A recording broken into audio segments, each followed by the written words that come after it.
nilai had suatu fungsi. Katakan jika ada satu fungsi f(x) sama dengan 1 per x dan cikgu plotkan jadual dia. Okey, ini adalah x 1, 2, 3, 1 sampai 8. Nilai 1 per x ini cikgu kira dengan kalkulator. Ini nilai yang kita dapat. Apabila cikgu plotkan satu graf, ini adalah graf yang cikgu dapat. Cikgu plotkan graf fx dengan x. Dengan x daripada jadual yang cikgu ada. So inilah adalah graf yang cikgu dapat. So daripada graf ini apa yang kita lihat ialah apabila nilai x ini semakin bertambah, nilai x ini semakin bertambah, apa yang berlaku ialah nilai y itu semakin berkurangan. Nampak tak? Apabila nilai x ini semakin bertambah, kita dapati nilai y itu semakin berkurangan. So, cikgu boleh buat satu berkurangan, semakin berkurangan dan menghampiri kosong. Daripada sini pun kita lihat, boleh lihat. Okey, nilai ini semakin berkurangan. 0.5, 0.33, 0.25, 0.13 dan semakin menghampiri kosong. Okey, cikgu boleh menggunakan satu jadual juga untuk mewakilkan konsep ini. Okey. So, cikgu cuba menggunakan jadual ini. Apa yang kita dapati ialah kalau nilai x ini nilai 1 per x. Kalau cikgu gantikan nilai x itu 10, semakin bertambah 100, 1000. Cikgu kira pakai kalkulator, cikgu dapat buat 1 per 10, 0.1. Kemudian 1 per 100 dapat 0.01, dapat 0.1 per 1000 dapat 0.001. Apa yang kamu dapati ialah apabila x semakin meningkat, x menghampiri satu nilai yang besar, infinity, maka kamu dapati nilai 1 per x ini menghampiri kosong. Nilai 1 per x ini menghampiri kosong apabila nilai x semakin menghampiri infinity atau satu nilai yang besar. Okey, cikgu boleh mewakilkan kesimpulan ini dalam bentuk ini. Iaitu cikgu tulis had atau cikgu tulis limit LIM. Apabila x menghampiri nilai besar, infinity. Apabila x menghampiri infinity, nilai 1 per x ini akan menghampiri kosong. So, ini adalah konsep had. Okey. Okey, konsep yang kedua. Katakan sekarang cikgu hendak menghampiri nilai 2. Okey, cikgu hendak menghampiri nilai 2. Okey. Ini nilai 2.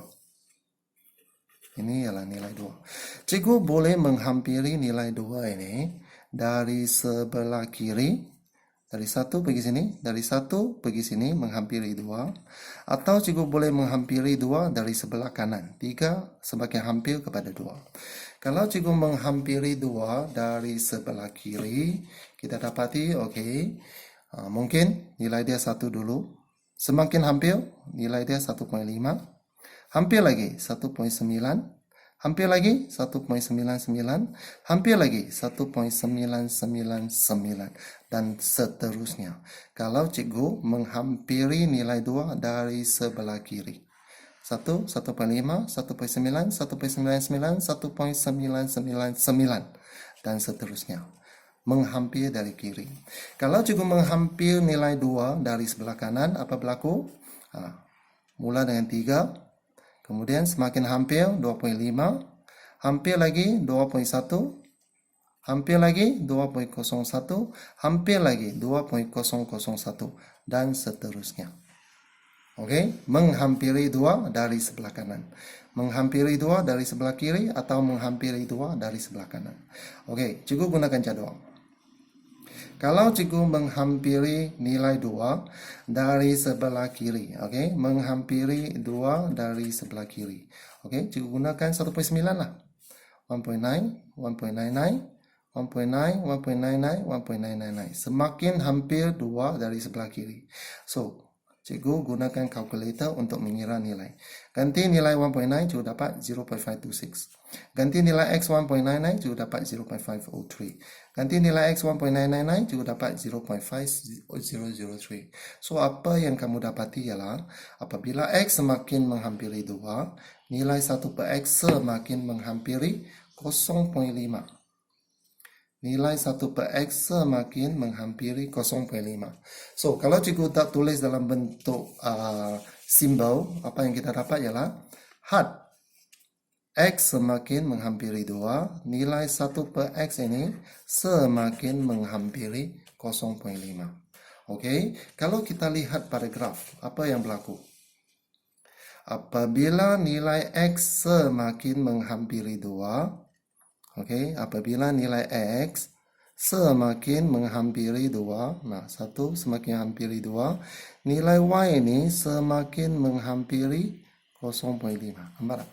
X semakin menghampiri 2, nilai Y semakin menghampiri nilai 0,5. Okey, itu yang kita dapat. Okey, case yang kedua. Kalau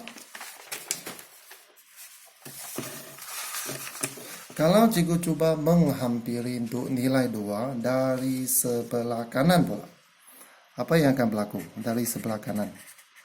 Okey, dari sebelah kanan cikgu mula dengan nilai 3 terlalu besar lah. Cikgu guna dengan 2.5, cikgu guna dengan 2.1.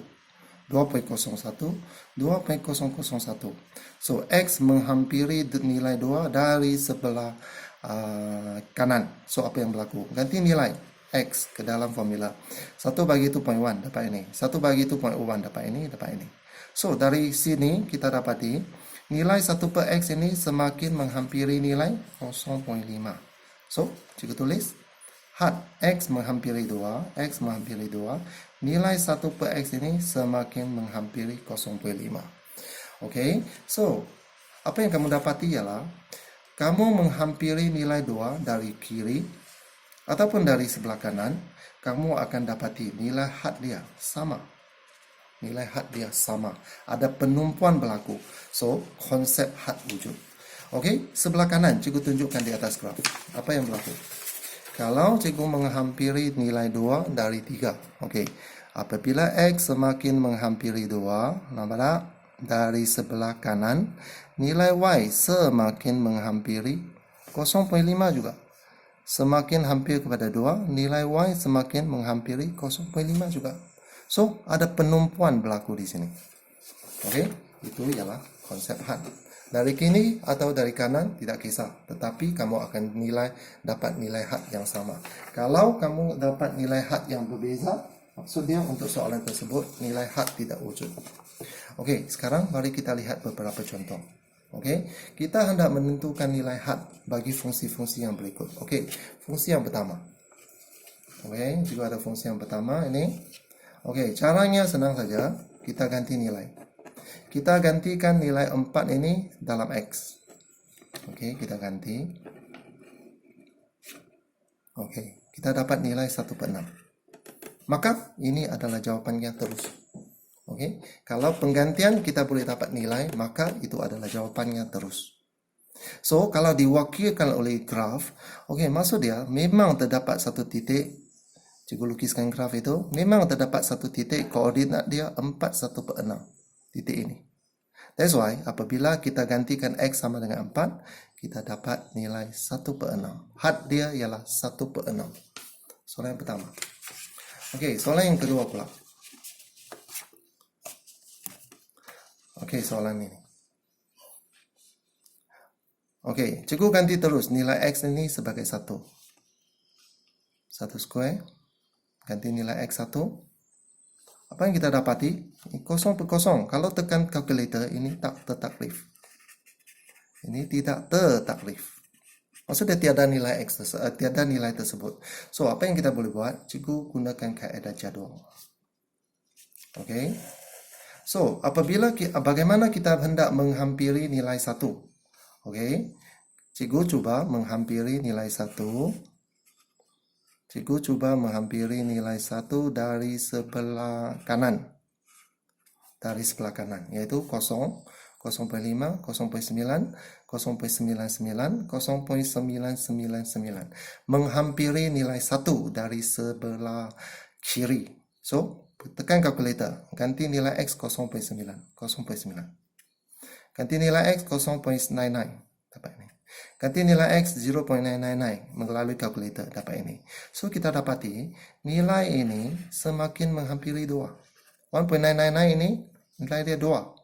So, maksud dia, had X menghampiri 1, nilai ini menghampiri 2. So, kalau diwakili oleh graf, oke, nampak tak? Kawasan titik apabila X yang sama dengan 1 diwakili oleh satu bulatan yang kosong di tengah-tengah dia. Kalau kosong di tengah-tengah dia, bulatan ini, maksudnya tiada nilai di sana. So, nampak tak? Tak tertarif. Apabila X1, nilai ini tiada, tidak tertarif. Tetapi, apabila kita cuba menghampiri 1 dari sini, apabila kita cuba menghampiri 1 dari sebelah kiri, nampak tak? Datang dari sini, cuba hampiri 1, dan Y dia makin hampir kepada nilai 2. Apabila X semakin menghampiri 1, nilai Y semakin menghampiri 2. So, ini adalah hadnya. So, selain daripada kaedah jadual ini, pelajar boleh gunakan kaedah pemfaktoran atau kaedah menisbahkan penyebut atau pengangka untuk menyelesaikan soalan ini. Okey, iaitu mencari set conjugate. Okey, soalan ketiga. Sama juga soalan ketiga. Okey, cikgu cuba ganti terus dahulu. Ganti X dia kosong. Apa yang kita dapat? X dia ganti kosong. Sebab X hampiri kosong. So, apa yang kita dapat ialah tak tertaklif. Kosong. Tak tertaklif. Kalau tak tertaklif, cikgu cuba menggunakan kaedah jadual. Okey, X menghampiri kosong. Cikgu cuba menghampiri kosong dari sebelah ini kosong. Maksudnya di sini 1. So, cikgu cuba menghampiri kosong dari sebelah kanan. Boleh tak? Kosong, ini 1, semakin hampir 0.5, 0.1, 0.00, 0.01, 0.001, 0.001. Ganti nilai 0.1 di sini. Dapat ini. Ganti nilai 0.01. Dapat ini. Dapat ini. So, dari sini pattern dia semakin menghampiri nilai 0.5.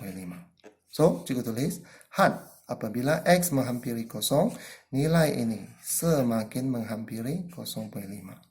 So, melalui graf, apa yang kita dapati dari graf? Di sini ada satu bulatan kosong di tengah-tengah dia. Maksud dia, apabila X sama dengan 0, nilai ini tidak tertaklif. Kalau bulatan dengan kosong di tengah-tengah dia. Tetapi apabila kita cuba menghampiri, okey, katakan sini adalah 1.